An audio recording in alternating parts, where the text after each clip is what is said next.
Hey! Hi, how you doing? This is Ryan, and welcome back to the Gamertron Show. So tell me, was the title and thumbnail incendiary, hyperbolic, vague, aggressive, and hostile enough for you? Was that the right amount of rage bait and clickbait to pique your curiosity? I hate that I have to do this, but apparently sincerity is dead on YouTube. For example, just look at my recent uploads since I returned to YouTube over a month ago. Unless the title and the thumbnail has something even just slightly cynical or provocative in tone and or appearance, the video's not going to eke out 1,000 views in 24 hours. And it's a damn shame because I really liked the video games that made us who we are video and the why co-op multiplayer video games are taking over video. I thought those were both good videos. But because there's nothing antagonistic about the presentation, folks just aren't interested, and it's a damn shame. Apparently, you guys just don't want to watch gaming-related YouTube videos unless there's a target, unless there's a boogeyman. Take legendary drops, for example. Look at this shit! The most fucking infuriating, rage-baity, clickbaity titles and thumbnails you will ever see. I mean, holy shit, man, you love the word they. They're done. They couldn't hide this game. They are lying. This is why nobody trusts them. They lost. They're done. This is the last warning. They want more. They want control. They're crashing out. They don't care. Who's they, motherfucker? Stop burying the lead! But then again, this is what you all want, apparently. This is what's successful. This is what creates views. This is what gets people to click on videos. You need to be emotionally manipulated for you to be interested for some reason. A YouTube title and thumbnail can no longer honestly represent the video it's advertising. And that's honestly disheartening. Is this truly human nature, or is this what YouTube's algorithms have turned us all into? Maybe one of you has the answer and can let me know in the comments down below. But now, with that side tangent and preamble out of the way, let's get to what this video is actually about. I loathe the narrative that only good video games are successful and popular. That if you just make a good game that's fun, that's pro-consumer, then your game will join the ranks of all these other critically acclaimed titles, whether they be AAA, AA, or indie. This narrative is false. It is objectively wrong, statistically wrong. The evidence does not support the claim. Hundreds of genuinely fantastic video games, phenomenal works of art that are worth playing, release every year, and they never, ever get the attention, the acclaim, or the financial success that they deserve. The whole just make a good game and gamers will support you is grifter propaganda. As of recording this video, the current slew of popular video games dominating social media discourse and media headlines are Arc Raiders, Escape from Duckov, Mega Bonk, Hades 2, Hollow Knight Silksong, Battlefield 6, and because the Game Awards are right around the corner,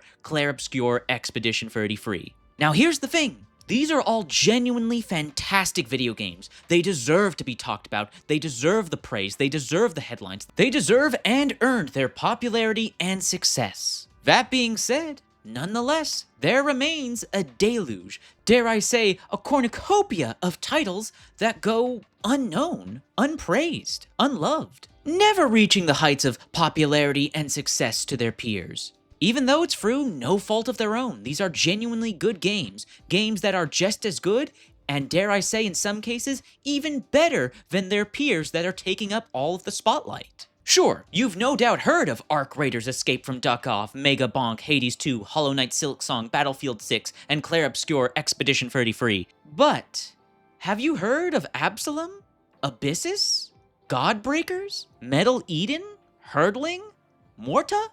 How about Metal Garden, Abiotic Factor, Dino Cop, Void Train, My Little Puppy, Brew, and so many more games, countless games.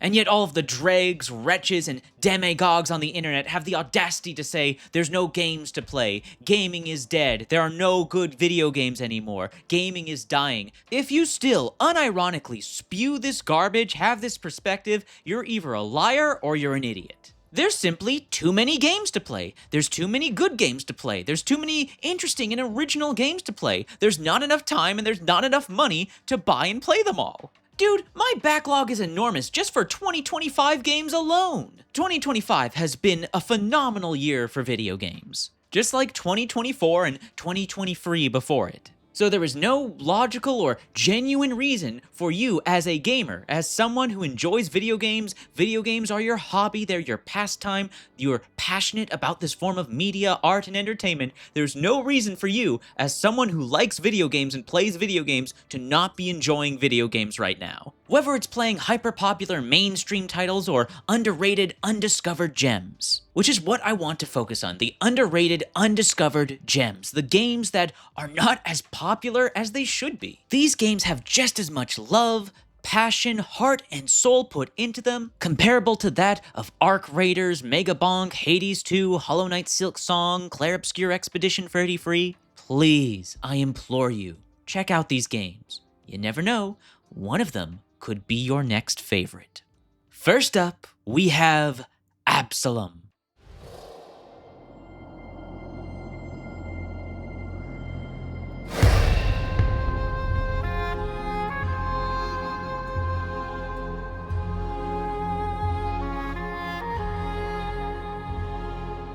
This game is a straight-up masterpiece. It's a perfect video game. 2D beat-em-up side-scroller gameplay that's easy to learn but hard to master. It's gorgeous hand-drawn art style that makes every scene look like it's straight out of a high-budget animated cartoon or graphic novel, elevated only further by the absolutely jaw-dropping, stunningly beautiful soundtrack. The game also blew me away with its story, characters, and lore. I did not expect it to be so in-depth and well fleshed out. Abselum, being a roguelike, also nails one of the core fundamentals and most important aspects of being a roguelike: replayability. Every single run I have had in Abselum so far has been a completely unique experience. Constantly being introduced to new combat encounters, new surprise story events, hidden secret bosses and quests. The game is just chock full of wonderful surprises, and with 4 different playable characters, each of which having multitudes of build crafting opportunities during a run, further adds to the replayability. The game can be played in single player or in co-op with a friend. Top it all off with a reasonable and affordable price point, and you got yourself a must-buy, a must-play, a masterpiece of a video game. I cannot recommend Abselum enough. Now, moving on, let's talk about another roguelike with melee-focused combat: GODBREAKERS. GODBREAKERS is a third-person melee action game roguelike. It can be played in single player or up to 4-player co-op.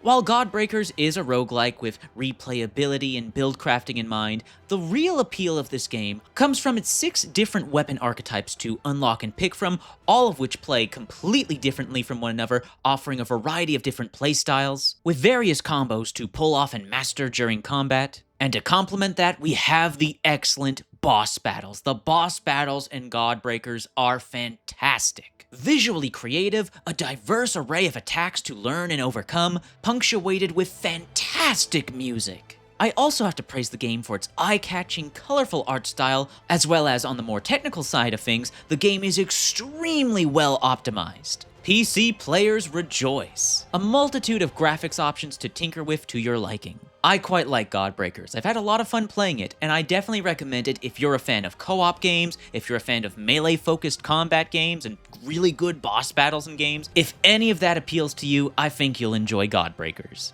Now, we're not done with the roguelikes just yet, but let's shift gears just a little bit, and instead of talking about roguelikes with melee-focused combat, let's talk about a first-person shooter roguelike: Abyssus.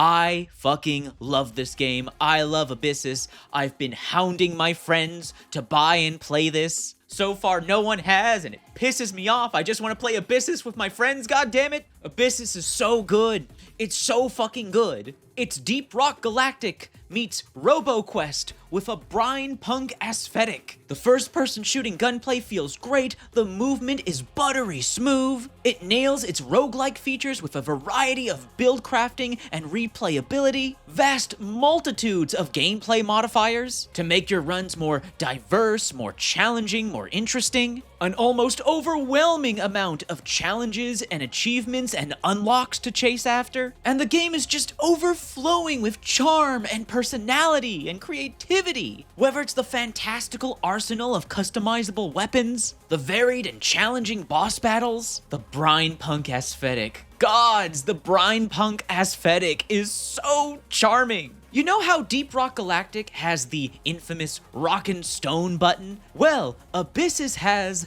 the Sea Shanty button. I dare not spoil it here, but it is a magical experience when you're in a full squad and everyone clicks on the Sea Shanty button together. It's just so awesome. I fucking love Abyssus. Can't recommend it enough. Please do yourself a favor. Buy it and play it. It's got a reasonable and affordable price tag. It can be played in single player or up to 4-player co-op.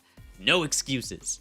Alright, now let's keep talking about first-person shooters, but shift gears from roguelike to a more classical, traditional, single-player campaign experience with Metal Eden.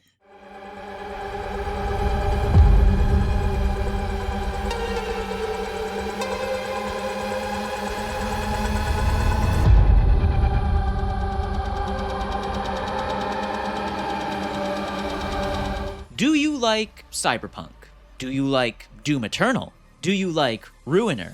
If the answer to all of those questions is yes, then you have got to pick up and play Metal Eden. This is a AA indie game that is punching way above its weight. It looks and feels like a AAA video game, even though it isn't. This game's presentation, in both visuals and audio, are simply fucking masterclass. This is a gorgeous looking and gorgeous sounding game. Why the gaming community never rallied around this game is beyond me. Why games media and games journalists and major gaming content creators all basically just straight up ignored this game with little to no coverage is like mind-boggling. What happened here? I can't stress this enough. If you love first-person shooters like Doom Eternal with combat focused around movement and resource management, while combat takes place in more old-school arena-type environments, then you're gonna feel at home in Metal Eden. All of the guns look, sound, and feel fantastic. It's borderline euphoric, blowing away robots and cyborgs with these weapons. I was also deeply impressed and surprised by the game's story and voice acting. It's very well written, with several memorable moments and dialogue. If you enjoy quality single-player campaign first-person shooters, there is no reason to not pick up and play Metal Eden. It's a truly great game that deserves to be part of the conversation, up there with titles like Doom and Titanfall. Please, for your own sake, check out Metal Eden. Oh, and while we're still on the topic of single-player first-person shooter campaigns with a striking science fiction presentation, might I also recommend you check out Metal Garden.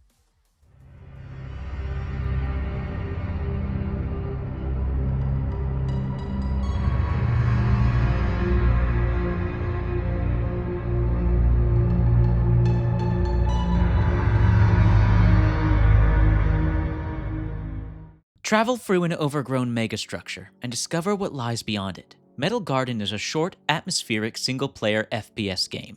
And that's all you're getting out of me is the Steam description. There is literally zero reason for you to not buy and play this game right now. It's only $7 Canadian, $5 American, super cheap, price of a typical fast food meal. This is just a game that you have to experience and discover for yourself. This is a game that will instantly draw you in and have you lost and immersed in it. Metal Garden is yet another prime example that video games are indeed art.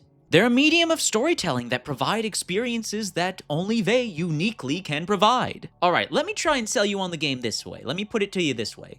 If you enjoy Half-Life 2, I think you'll really dig Metal Garden. Buy it, play it, I recommend it, it's super cheap, no excuse. However, admittedly, Metal Garden is a game that's on the shorter side. Maybe you want something that's a bit more expansive. You enjoy single-player first-person shooter campaigns that are more atmospheric and have a creative art style, presentation, a game where the developers go whole hog in embracing their inspirations and imaginations. In that case, you absolutely have to buy and play Morta. This game is crazy, man. This game is wild. I love this game. I can't recommend it enough. It's clearly a passion project. If you love science fiction and fantasy, if you love comic books and manga and anime, if you love exploration and visual variety, if you love... No, I've already said too much. Watch the trailer. Just watch the trailer for Morta, and if after watching the trailer, you say to yourself, yeah, I like this game's vibe. This is my vibe. Buy it, play it without hesitation.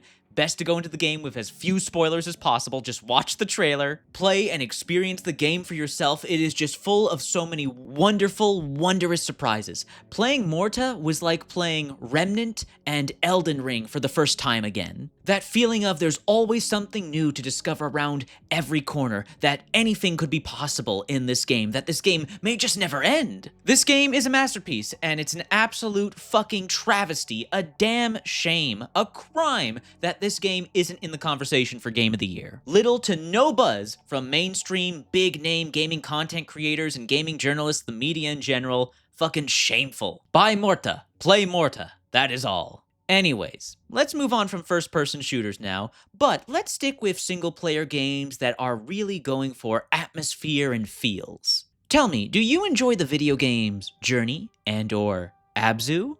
If the answer is yes, then you have got to play Herdling. The Steam description reads, guide a herd of mysterious creatures on a stirring and beautiful journey into the mountains and beyond. And that's all you're getting out of me. Watch the trailers. See if this game is your vibe. I say again, if you enjoy games like Journey and Abzu, you're absolutely gonna dig this. This is again one of those games you want to go into with as few spoilers as possible. This is a game that's all about the atmosphere, the sound, the music, the visual storytelling, and how it all culminates to just make you feel something. I won't lie, this game got me to cry. I'd love to go more in detail and in depth as to why. I'd love to break down how this game is just so well made and well designed, but I dare not spoil this experience for you. It's a beautiful game. It's a beautiful game that I think is worth playing if you want to get hit in the feels. Oh, I want to say more. I want to say more, but I can't say more. I can't say more, but I want to say more, but I can't. Just play Herdling. Buy and play Herdling. I highly recommend it. And with that, that's all the games I own, I've bought, and I've played on this list. However, there are still more indie titles, more underrated indie gems that I want to recommend to you. These are a bunch of games that just recently came out. I'm going to buy and play all of these games when I can afford to and I have the time. All the reviews for these games are very positive, and if me recommending these games to you helps you find your next favorite game and helps support these upcoming indie developers with all these creative and passionate projects they're working on, then I've done my job. Okay, first up, Dino Cop. When dinosaurs were brought back to life, none wanted to be a cop, so humans made you, Dino Cop. Investigate the guests of the Cretaceous Hotel to crack a meaty case that will confront you with your most profound existential dilemma. Who brought human meat to the Dinosaur Rights Convention?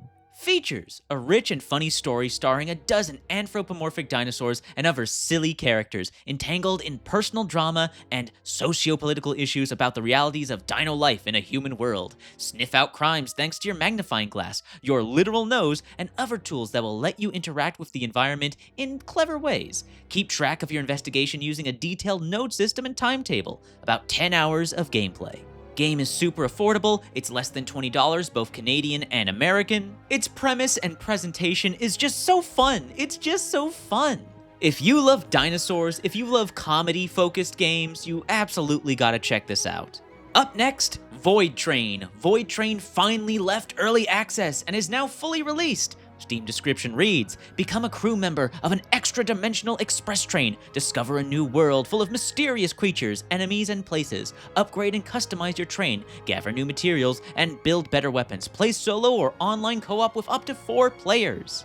If you love survival crafting games with unique premises, there's no reason to not check out Void Train. The developer, Hype Train Digital, has also proven throughout the early access period that they actually listen to community feedback, they've actively improved the game based on it, and they've already committed to future additional content updates. I'm gonna pick up Void Train eventually, I hope you will too. Up next, My Little Puppy.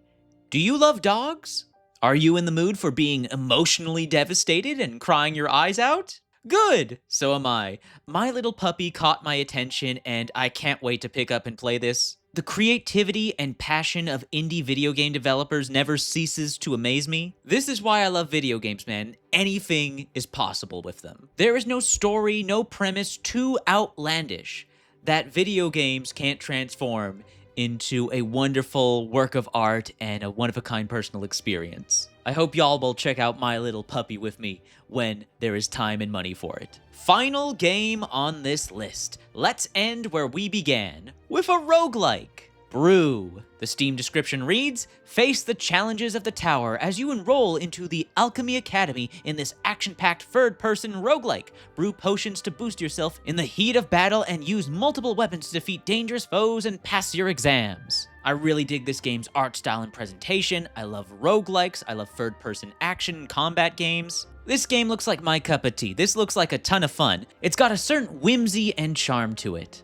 Also helps that this is yet another game with a very affordable and reasonable price point. Just over $20 Canadian, under $20 American. Totally reasonable. Top it all off, this is developer Snowleaf Studios' very first game. And I have to say, for their very first game, it looks mighty impressive. Definitely worthy of support.